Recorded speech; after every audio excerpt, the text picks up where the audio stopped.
Pour les 4 bougies, ouais. Quand j'ai pas vu ça. En fait, c'est un cours le mardi, c'est un cours du Rav. Je te l'enverrai si tu veux. Non, je pense. Moshe Pinto, qui est le fils du Rav Pinto, qui habite à Paris. Et tous les mardis soirs, il fait un cours qu'on peut retrouver sur... Raphaël Pinto, tu veux dire. Non, Moshe. C'est deux frères, Raphaël. Et Le fils de Rapide. Oui, il habite à Paris et tous les mardis, il fait un cours aux femmes. Et donc, il a parlé de cette bouteille de vin et de haricots moulus. Enfin, je sais pas, un truc comme ça, mais c'est Sur quoi tu l'as? Hein? Sur quoi tu Sur l'as? YouTube. Ah, YouTube. Je sais pas si je- Envoie-le, Tous les mardis envoie-le. soirs. Le cours, je t'enverrai, ouais. Il est vraiment très intéressant. Ouais. Kol hakavod à Joël. Kol hakavod. Eh ben, comme on dit, Nicole, mais la médaille iskalti. Ça m'a fait du bien de vous entendre à toutes. Je suis en sort renforcer moi-même parce que Bémet, c'est ça le but. C'est qu'on se renforce faire l'une le l'autre. point, ouais. Voilà, de voir on a enseigné et entendre chacune quel point elle a vraiment pris et elle a rendu son point à elle de tout ce livre de Bereshit. Moi, tu vois que tout ce que tu t'es fatigué, ça a donné ses fruits. Elle a les fondements d'un prof. Hein. Elle a toutes les racines d'une enseignante. T'as pas perdu ton temps, tout ça. Parce que c'est ce que demande une enseignante à la fin d'un trimestre ou à la fin d'un mois. On va Voilà. déjà parler de Bon, ça c'est et vrai, après on va commencer. Faire le petit coup. Théodote, vous êtes toutes excellentes. Non, c'est ça. Je voulais entendre ce que vous avez pris. Parce qu'on peut entendre. Mais qu'est-ce que je fais qui devient une partie de moi? Voilà, qui devient mon point à moi. Qu'est-ce que moi j'ai retenu qui m'a aidé dans ma vie à voilà, intérioriser. C'est le mot que je cherchais. Et donc, c'est ça que je voulais entendre aujourd'hui. Chacune, sa père à elle, sa fleur à elle, son point à elle, qui l'a aidé dans la vie tous les jours à grandir et à... Et continuer à grandir. Voilà. Donc, il a fait les Chaim, qu'on continue toujours à grandir ensemble dans la Simcha, dans l'art. Vous êtes une bonne classe, très bonne classe. Vous avez toutes 100 sur 100. Alors aujourd'hui, waouh, donc on a dit Chazak, Venit Chazek. Donc la parasha de Vayechi, elle a plein de choses en elle. Plein de choses. Que ce soit qu'on parle de la fin des temps, puisque Yaakov il voulait dévoiler c'était quand la fin des temps. Qu'on parle du Kever Rachel, qu'on parle de la relation encore une fois entre Yaakov, Yosef, et les bénédictions donc, qu'il a données à tous ses fils, à Malacha Goeloti, la fameuse chanson qu'on chante tous les soirs. Donc, c'est une paracha riche en événements et riche en enseignements. Et on va commencer par la première question. Il y a quoi encore comme autre paracha où on parle du mot Vayechi, Chaye? Il y a quoi comme autre paracha? Chaye Sarah. Donc, on a Abraham qui est venu et qui est Niftar. On ne parle pas de Chaye. Quand il est Niftar, on n'a pas dit Chaye Abraham. On a Yitzhak aussi qui est venu, qui est parti. On ne parle pas de Chaye Yitzhak quand il est parti. De deux personnes, quand ils sont partis, au lieu de dire qu'elle est Niftar, on a parlé Chaye Sarah, la vie de Sarah, dans la paracha où elle est Nifteret. Et la même chose ici, Yaakov. Yaakov, elle est Niftar. Et pourtant, la paracha, elle s'appelle Vayechi. Il a vécu. Donc, quelque chose qui est commun entre Yaakov et entre Sarah. Venez, on va essayer de comprendre pourquoi la paracha finalement, quand elle parle de la mort de Sarah et de la mort de Yaakov, au lieu de dire Yaakov, c'est ce que j'ai dit. Oui, On dit Vayechi, Chaye Sarah Vayechi. Il y a quelque chose de commun entre Yaakov et Sarah, que c'est quoi? Abraham, lui, il a eu 2 enfants, Ishmaël et Yitzhak. Donc il y en a un qui est bon, un qui était moins bon. Yitzhak, lui aussi, il a eu 2 enfants. Un qui était Yaakov et Esav. Donc lui aussi, il a eu un qui est bon et un qui est moins bon.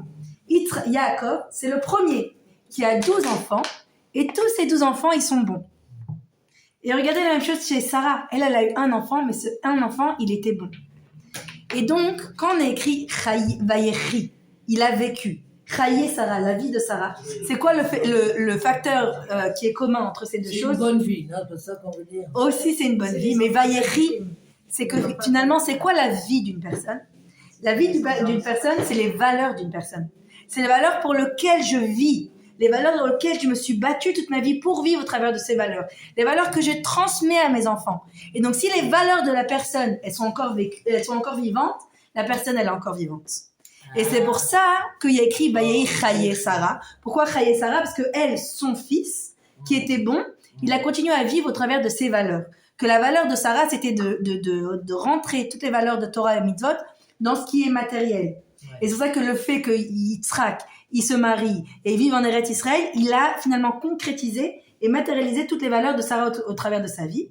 Et encore ici, donc on a Yaakov. Yaakov qui s'est battu pour la Torah, pour les mitzvot.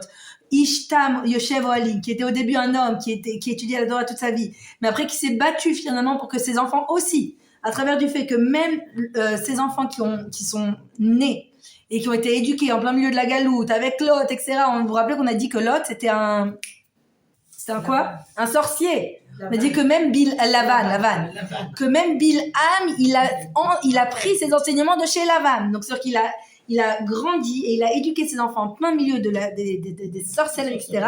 Et pourtant, ils sont tous restés des tzadikim. Tous les 12 enfants, ils sont restés des tzadikim.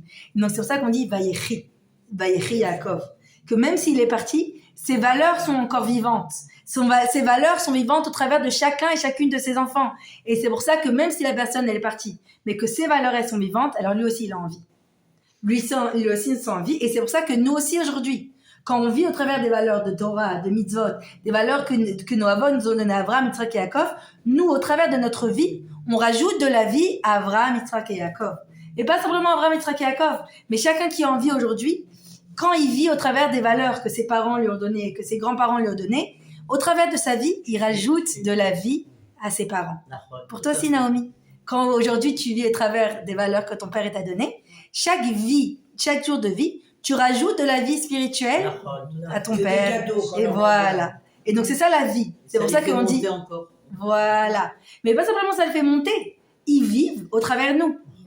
Comme nous, on vit au travers des valeurs qu'ils nous ont données. Donc c'est ça qu'il écrit Vayechi Yaakov. Vayechi Yaakov, parce que comme il a réussi à transmettre ces valeurs tellement importantes à chacun de ses enfants, et chacun de ses enfants, il a vécu au travers de ces valeurs pour lui, pour ses enfants et toutes les générations, donc eux, ils ont rajouté de la vie à Yaakov. C'est pour ça qu'il écrit Yaakov Lomet. Yaakov, il est pas mort. Pourquoi? Parce que ces valeurs sont encore vivantes jusqu'à aujourd'hui. Donc c'est ça, Vayechi Yaakov. Le premier mot de notre paracha. Ensuite, vous savez que j'aime bien découvrir des petits papiers. Vous savez, des fois, je trouve un papier de mon père ici, un papier de mon père là.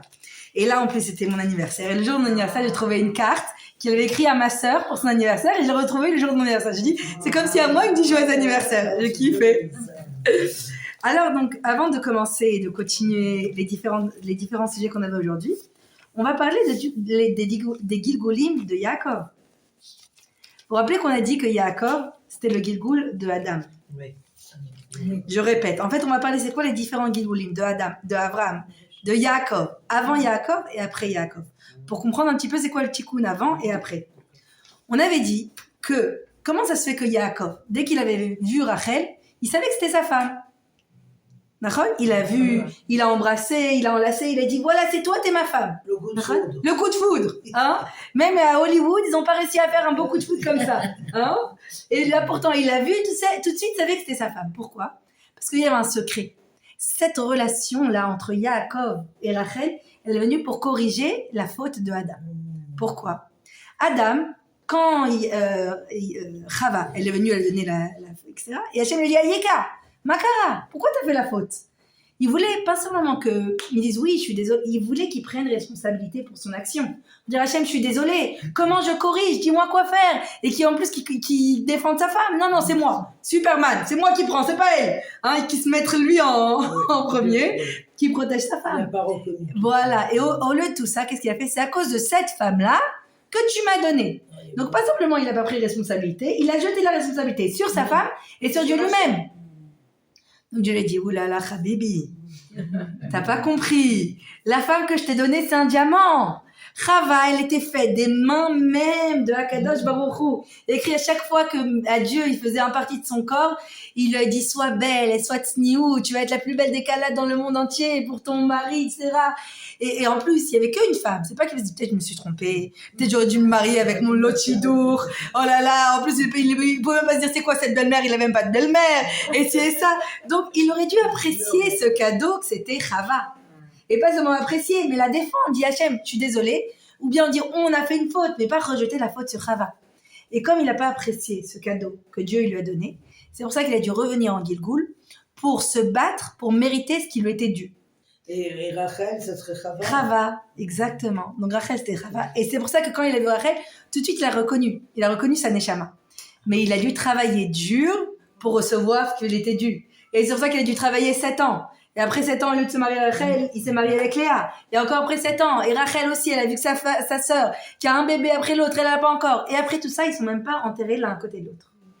Donc tout ça, que c'était son tikkun, c'était de travailler dur pour avoir ce qui lui était dû. Donc ça, c'était le premier Gilgul. Mais quoi d'autre encore s'est passé avec Yaakov? C'est que Yaakov, quand il a rencontré Esav, il s'est prosterné devant Esav. Bon, il essayait de la pâtir, il essayait de l'amadouer, etc. Mais aux yeux d'Akadosh Baruch Hu, c'est une faute. On ne se prosterne pas devant les méchants. Le juif, il est fier. Le juif, il se prosterne que devant Akadosh Baruch Hu. Donc c'était une erreur. Une erreur que même si c'était justifié, etc., mais c'était une erreur que Yaakov, il a fait. Donc Yaakov, il devait encore une fois corriger cette faute. Une personne, quand elle vient en Gilgul, c'est qu'elle a une faute à corriger, un tikkun à faire. Et chez qui elle est revenue, cette Neshama de Yaakov? C'est qui a dû toute sa vie ne pas se prosterner? Non, ne pas se prosterner. C'est qui toute sa vie? C'est Mordechai Yehudi. Et Yaakov, la Neshama de Yaakov, elle est revenue chez Mordechai Yehudi. C'est pour ça que tout son tikkun, c'était « je ne me prosterne pas ». Alors qu'au niveau rationnel, il aurait pu se dire « bon, on se prosterne, c'est pikoach nefesh, c'est ça ». Mais il savait que c'est mon tikkun. Et même s'il devait en payer sa vie et mettre en danger finalement le peuple tout entier, il ne s'est pas prosterné. C'est pour ça qu'on sent ce fameux Yaakov. Il a fait, sûrement que oui. Il a fait Méad. Et donc c'était sa réparation. La réparation de Mordechai, c'était de faire la réparation de la faute de Yaakov, qui s'est prosterné à Esav. Et du reste, regardez bien, c'est qui la seule tribu qui s'est pas prosternée devant Esav? C'est laquelle? Binyamin. Et de quelle tribu venait Mordechai? De Binyamin. Il avait besoin du mérite de Binyamin, qui ne s'est pas prosterné devant Esav, pour avoir cette force de ne pas se prosterner devant Esav. Donc ça, c'est les différents Gilgulim de Yaakov, avant, pendant et après. Donc on comprend que chaque personne qui arrive sur Terre, elle a une mission. Elle a des forces que Hachem lui donne. Sa mission, c'est d'utiliser les forces pour faire un Kiddush Hashem, pour aider, pour faire de Havat Israël, du Kiddush Hashem, etc. Et son tikkun, sa réparation, c'est d'Afka ce qui est dur. Alors c'est là que c'est le travail. Donc elle a un tikkun et une mission. Voilà. Son tikkun, c'est là où c'est difficile, par exemple, travail de midot, etc. C'est là que c'est son tikkun qu'elle doit réparer. Et sa mission, c'est d'utiliser les forces que Dieu lui a données pour faire du bien avec. Comme dit le Rav Ben Chetrit, que c'est mettre le shiur sur les Ilou Nishmat sa femme. Je me rappelle plus de son nom, vous savez son nom? Comment? Odaya Kamra. Daniel Sada. Sada, Ilou Nishmata. Odaya Nathalie Samra, Daniel Sada. Voilà. Alors que le shiur soit les Ilou Nishmata. Quoi? Maman a posé une question. Oui, pour votre la sœur de Déborah, comment elle va? On fait une trachéotomie. Trachéotomie. Voilà. Parce qu'elle avait tous les tuyaux dans la bouche. Et donc, elle a fait beaucoup d'herpès. Donc, maintenant, ils l'ont fait là.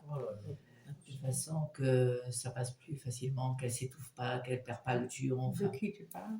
la sœur de ma belle-fille. Qui est couché, compris, Qui est dans le coma. Son nom, Pourquoi aller en c'est... France, ils n'ont pas vu ça. Esther. Elle voulait la débrancher en France. Rosa, Elle aurait été Chaya. plus de ce monde déjà. Esther, Rosa,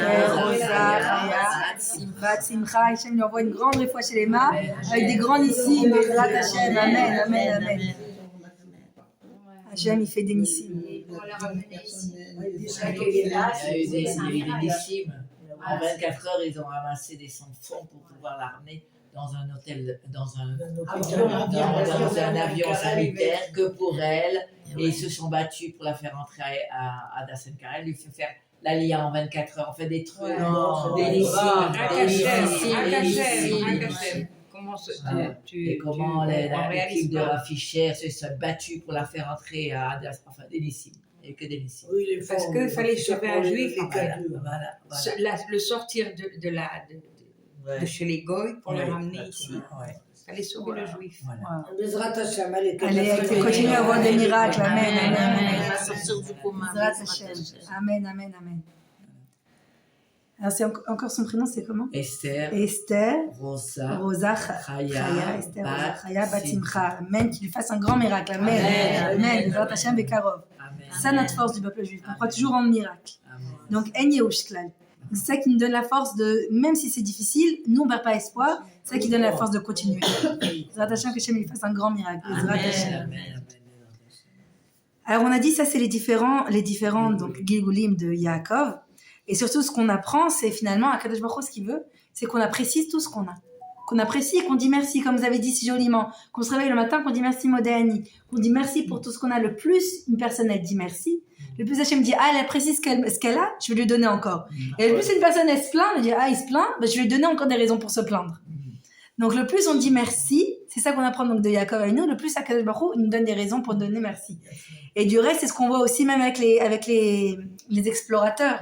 Les explorateurs, finalement, ils ont eu le choix. Soit ils auraient pu dire, ok, c'est dangereux, mais Akadosh Baruch Hu nous donne la force, on peut y aller, on va réussir, mais à la place, ils se sont plaints. Et comme ils se sont plaints, ils n'ont pas apprécié la terre d'Israël, c'est pour ça que jusqu'à aujourd'hui, on doit se battre pour avoir le mérite d'être ici en Israël et d'avoir ce mérite de vivre en Israël. Donc ça, comme on a dit, c'était mon introduction à la Tunisie. Pour continuer, qu'est-ce qui s'est passé? Donc, regardez comment elle est magnifique cette paracha. Parce qu'en fait, c'est la fin de Bereshit. Et ça résout un petit peu tous les conflits qu'il y a eu dans tout le livre. Parce qu'il y a Yaakov qui est encore avec son fils Yosef. Il y a Yosef aussi qui est encore avec ses frères. Et finalement, c'est un dénouement de tous les conflits qu'il y a eu dans tout le Sefer. Donc, il dit, Vaïchri Yaakov Eretz Mitzrayim Sheva Shanim Vesoja Vaïkrevu Yemei Israël Amot. Il a écrit Vaïkrevu Yemei Israël Amot parce qu'il a vécu moins de temps que ses avot, que son père. Donc, quand il a écrit qu'un des avot, il vit moins que son père, donc il a écrit comme ça dans la Torah, Vaïkrevu Yemei Amot. Il appelait son fils Yosef. Pourquoi il appelait son fils Yosef? Parce qu'il savait que l'Égypte, c'est un pays avec les momies, avec les pyramides, avec la sorcellerie. Maintenant, Yaakov, quand il est arrivé en Égypte, il a amené de la bracha dans tout le pays. La famine s'est arrêtée. Yaakov, Paro, il s'approchait du fleuve. Le Nil, il se levait devant lui. Donc, il savait que s'il allait être enterré en Égypte, ils allaient faire de lui un dieu, une idolâtrie, etc. Donc, il ne voulait absolument pas se faire enterrer en Égypte. Pas simplement ça, il savait que sa place était à Meharat HaMarpela, avec Adam et Chava, avec Abraham et Yitzhak, etc., et Sarah et Léa. Donc, c'était ça sa demande. Maintenant, dans sa demande, il y avait quelques problèmes. D'abord, il savait que Yosef, il en avait encore gros le cœur. Que quoi? Que sa mère, Rachel, n'avait pas été enterrée à Meharat HaMarpela. Et pas simplement, elle n'a pas été enterrée à Meharat HaMarpela, en plein milieu du chemin, comme ça. Même pas, il a attendu de la faire entrer en Eretz Israël, dans un proper Bet Gvarot, comme ça. Et il savait que Yosef, il en avait encore gros le cœur. Donc il savait que, lui, il lui demande de l'enterrer en Israël, et pourquoi, il aurait très bien pu lui répondre, et pourquoi il n'a pas fait ça à sa mère? C'est pour protéger les Et voilà. Et c'était ça la réponse de Yaakov. Il lui dit, je sais que tu as un gros le cœur. Et je sais que tu as ce reproche à me faire. Mais sache que ce que j'ai fait, c'était par Névoa qu'Akadosh Baruch Hu, il m'a demandé de faire ça. Parce que Rachel me va kalbanea. L'endroit même, regardez la Messirut Nefesh de Rachel. C'est-à-dire que finalement, Rachel, elle a vécu une vie de Messirut Nefesh surhumaine. Que ce soit de donner les simanim à sa sœur, que ce soit encore après de lui demander les doudaïm. Et même l'endroit où elle est enterrée, c'est de la Messirut Nefesh. Parce qu'elle aurait très pu demander alors qu'elle la mette en Israël, mais non. Elle a voulu être enterrée là-bas pour qu'à partir de son emplacement, on a dit son emplacement, c'est une tuila. Mon emplacement, c'est une Messirut Nefesh. Parce que Rachel me va kalbanea. Yaakov savait que les Bnei Israël, en sortant d'Israël, ils allaient passer à côté de là-bas, que Rachel, ça allait être pour elle l'opportunité de prier pour la délivrance de tous les peuples juifs. Et qu'Akadosh Baruch Hu lui dit, Rachel, tzatak mimeni, tu as raison. Et shavu vanim lekvunam. Par le mérite de ta Messirut Nefesh, tu as la promesse que tes enfants vont revenir en Eretz Israël. Mais jusqu'au jour d'aujourd'hui, elle prie pour nous. Exact. Donc on voit, et c'est ça qu'il lui a répondu. Il lui a dit, mais c'est ce qu'elle voulait, ta mère. C'est ce que Akadosh Baruch Hu m'a dit de faire, parce que l'endroit où elle est enterrée, c'est un mérite pour tout le peuple juif, et que de là où elle est, elle prie pour chacune de ses enfants. Donc Rachel Mevakal Bania, c'est une leçon pour nous, que même si l'enfant, il est en galoute, même si l'enfant, il a fait des erreurs, même si l'enfant il est en plein milieu de recevoir une trécha parce qu'il a fait une grosse erreur, le rôle de la mère finalement c'est pas seulement de dire t'as vu, mais regarde, mais qu'est-ce que t'as fait des fautes. Non, Rachel Mevakal Banea.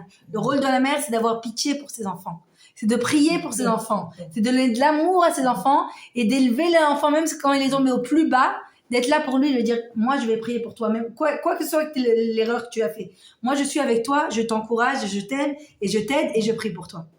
Et du reste, la même relation finalement, le même rôle, on la retrouve aussi chez Yaakov, qui est la même chose. On a dit Yaakov, il aimait tellement Yosef, que rien que quand Yosef, même il a été sur le gouffre de presque tomber dans les mains de la femme de Potiphar, ça a suffi pour lui de voir le visage de son père, qui s'est rappelé, mon père il m'aime trop.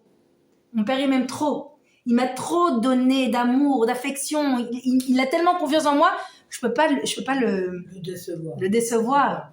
Je peux pas détruire la confiance qu'il a mis en moi. Et donc on voit que c'est la même chose, c'est-à-dire que le même amour que Rachel, elle a mis dans ses enfants, Yaakov aussi, il a mis dans ses enfants, dans Yosef et dans chacun de ses enfants. Donc finalement, Yaakov, Yosef, Rachel nous donnent tous une leçon de Chinour, que le plus important dans le Chinour, c'est l'amour. L'amour et les prières. Et les prières, comme Veshavu, Vanim et Gvonav, on a dit Rachel. Et donc ça, c'était le premier problème que Yaakov il avait dans cette demande qu'il a fait.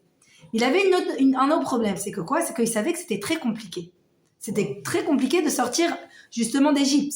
Parce qu'il savait que les Égyptiens, ils voulaient en rendre de lui une momie, qu'il allait en faire une grande pyramide, qu'il allait en faire en lui un dieu, etc., etc. Donc, il savait que c'était pas tellement facile de recevoir que quelqu'un puisse le faire. Et c'est pour ça qu'il a demandé à Yosef. Yosef, parce qu'il était... Ils l'ont embaumé, quand même. Oui, je sais que tous les rois du monde entier sont venus, ils ont mis leur couronne dessus, etc. Il l'a embaumé, mais il est enterré à Merat Marpella, c'est le plus important. Pourquoi Yosef, ça dit qu'il est enterré À Shrem. Ah, Merat Marpella, c'est les quatre couples.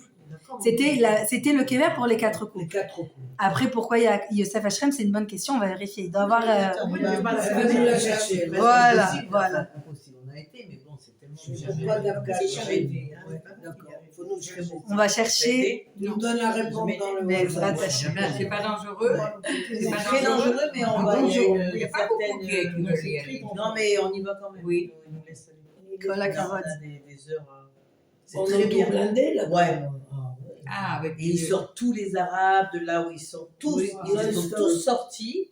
Ils ont dit, voilà, de telle heure à telle heure, aucun Arabe dans les c'est maisons. organisé. Tu Oui. vas avec un bus organisé. Nakon. Et après, Avec on l'armée, se laisse tout. aller avec l'armée, tout. Et après, on Actuellement, organisé. organise. Actuellement, là, en Il y a eu il ce n'y a moment, pas longtemps. Quoi. c'est vrai. Bon, comme j'ai été. Hanouka. Mais c'est à 1h du matin. Hein. C'est Ah. très tard, très très tard.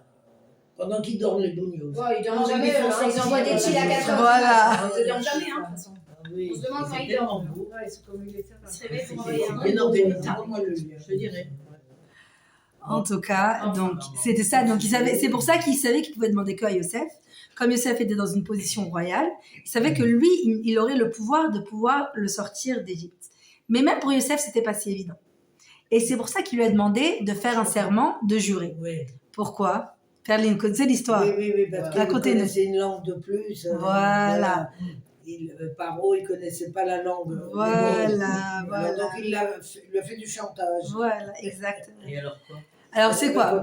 Continue. Avant qu'une personne Dira mieux. puisse se présenter devant Paro, Ouais. il devait prouver qu'il parle autant de langues que Paro. Ah, Donc ils ont fait un test. Il y avait 70 marches pour arriver jusqu'au palais, la chaise de Paro. Et donc c'était comme ça. Bonjour, comment ça va? Paro lui dit bonjour, comment ça va? Comment estás? Buenas, buenas. Je sais pas si on parlait en yiddish. En chinois, buonou, buonou. En thune, voilà, voilà. En allemand, ich liebe dich. How are you? Bueno, Vous bueno. connaissez 70 langues. Donc il arrivait comme ça, à chaque étape, il lui posait une question, il lui répondait dans la langue. Jusqu'à qu'il arrive à la 70. Donc il a dit, ok, on peut parler. Et là, d'un coup, Yosef lui dit, ma shlamcha, ma inyanim. Et il n'a pas répondu. Il dit, c'est quoi cette langue? Shnoada. Il s'est fait coincer. Il s'est fait coincer. Maintenant, c'est quoi le problème? C'est que si un homme parlait une langue de plus que le roi, il devait, lui, devenir le roi. Donc là, il était en gros problème, Paro. Donc il dit, écoute, ne révèle ce secret à personne. Tu es obligé de me faire un serment, de jurer que tu n'iras à personne que tu connais une langue de plus que moi. Et il a dit, regarde, moi je te fais sous-roi, etc. Je te donne le pouvoir, etc. Mais moi je reste le roi. Mais pour rester le roi, il faut que tu ne révèles ce secret à personne. Donc, lui, il avait un moyen d'être même plus fort que le roi. Et regardez quel pouvoir il avait, Yosef. Que finalement, il avait toutes les clés de l'Égypte entre ses mains. Il avait toutes les clés, même il avait de la force sur Paro. Et c'est pour ça que quand il est venu proposer l'histoire à Paro, Paro lui dit, ah non, laisse ça. Il dit, écoute, J'ai juré à mon père, genre, toi, écoutons, j'ai juré, tu te rappelles que moi aussi j'ai juré avec toi. Donc, si tu veux que je garde le serment que j'ai fait avec toi, laisse-moi réaliser le serment que j'ai fait à mon père. Et c'est pour ça que c'est ça qui a donné la force à Yosef de pouvoir sortir son père d'Égypte. Maintenant, vous savez que ça a été compliqué. Vous savez l'histoire. Que quand ils ont essayé de sortir le corps, il y a Esav qui est venu, qui a dit, mais non, c'est pas à lui d'être là, c'est à moi, etc. Ils sont battus. C'est à la Marpella. Voilà, quand ils sont arrivés à Marpella, Esav, il a voulu l'embêter. Oupa, c'était quoi ça? Non, c'est Ah, un la petit lumière. cafard qui s'est D'accord. pris dans l'appareil. D'accord. Ah. Je pensais que c'était les feux d'artifice. C'est peut-être un Gilgol qui voulait péter le cours. Donc, Esav, il est venu, il a voulu les embêter. Maintenant, eux, ils ont voulu ramener un papier pour prouver, non, Yaakov, etc., c'est sa place. Et si je me rappelle bien, c'est qui? Mais C'est pourquoi Esav il s'est opposé? le fils de Naphtali a fait. Parce qu'il voulait l'embêter, même après sa mort. Il verrait son père. Esav, son frère. Son Ah, frère qu'il a eu d'accord. qu'il a haï toute sa vie. Oui, mais son frère, Yaakov. Donc, il a voulu l'embêter même à ce moment-là. Et donc, Naphtali, il a un fils. Ro, c'est ça que c'était qui? Naphtali, il était prêt à partir parce qu'il courait Il courait très vite. Ouais. Et après, il y avait Roux, mais Il était Le sourd et fils, muet. voilà, il était sourd et muet. Et il comprenait pas ce qui se passait. Qu'est-ce qui se passe? Qu'est-ce qui nous embête de faire? Il lui a coupé la tête. Voilà, la tête, elle a roulé. Voilà, et la tête, elle est enterrée jusqu'à Il a eu le droit à avoir sa tête en. Et il y a Et et voilà. C'est Et il y ça. a un endroit, quand vous allez à Marrakech, j'étais impressionnée. Moi, je pensais que c'était bon, peut-être un petit coin, quoi. Il y a vraiment écrit ici, enterré la tête de Esav. Ouais. Jamais vu. Ah, ben je l'ai vu la dernière fois quand je suis allée. C'était bon, j'étais surprise. Ça pour encourager le site. Ah, je sais pas. Mais comme Perline l'a dit, Esav a eu le mérite que sa tête soit enterrée à Marat Marpella parce qu'il a fait un grand effort de Kiboudorim. Et comme il a fait un grand effort de Kiboudorim, donc sa tête a été enterrée. Personne n'a pu Comment? Personne n'a pu en faire autant de C'est possible, ouais. C'est ça que Mais je comprends pas. que quoi? Mais quand même, il était Kiboudorim, ça va. Mais il y a écrit que Esav, il avait un très grand potentiel. Oui. C'est pour ça que son père, il voulait donner la bracha, parce qu'il s'est dit peut-être qu'avec la bracha, Ah, il va réussir à grandir. Voilà. Il avait un grand potentiel, mais il l'a pas utilisé et il est tombé. Et il est tombé dans les forces du mal. C'est ça, justement, c'est ça le secret de toute la paracha. Peut-être qu'il n'avait pas l'amour de ça. Je sais pas, je suis pas partie lui demander. On va faire La psychologie de personnage de ça. Mais il avait les forces. Mais justement, il a utilisé ses forces dans la force du mal. Et c'est ça justement, exactement, c'est ça le secret de tout le judaïsme. Que chacun, chacun il a le libre arbitre. Et qu'est-ce qu'on fait avec notre libre arbitre? C'est ça qui va dessiner notre histoire et l'histoire du monde entier. Et donc avec ça, on continue justement à arriver. Donc je regardais ce que j'ai retrouvé. Un article que mon père il avait écrit en anglais. Il y a des années, mon père et mon mari ils faisaient un petit journal comme ça en anglais une fois par semaine. Et mon père il avait écrit des articles là-bas. Et donc j'ai retrouvé un article justement sur ça, sur la fin des temps, etc. Parce que dans cette paracha, à un moment, Yaakov, il avait ramené tous ses enfants. Il a dit, venez, je vais vous dévoiler quand arrive le Mashiach.